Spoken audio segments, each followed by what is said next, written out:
ആ വസ്ത്രം ധരിച്ച് നിങ്ങൾ നിസ്കരിക്കരുത്, അത് നജസല്ലെങ്കിലും ഒരു പാപിയുടെ കണ്ണിൽ നിന്ന് കണ്ണുനീര് ഉറ്റി വീണതാണത്.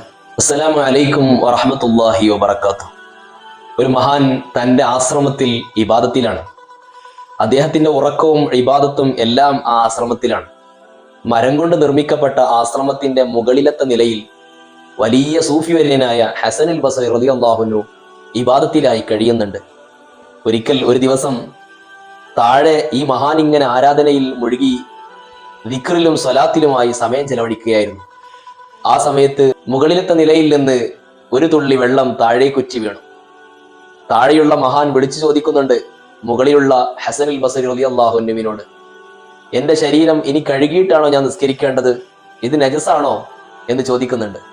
മുകളിൽ നിന്ന് ഹസനുൽ ബസരി റളിയല്ലാഹു അൻഹു പറയുന്നുണ്ട്, ആ വസ്ത്രം ധരിച്ച് നിങ്ങൾ നിസ്കരിക്കരുത്, അത് നജസല്ലെങ്കിലും ഒരു പാപിയുടെ കണ്ണിൽ നിന്ന് കണ്ണുനീര് ഉറ്റി വീണതാണത്, അതുകൊണ്ട് അത് ധരിച്ച് നിങ്ങൾ നിസ്കരിക്കരുത്. മഹാന്മാർ എത്ര താഴ്മയോടെയാണ് സംസാരിക്കുന്നത്.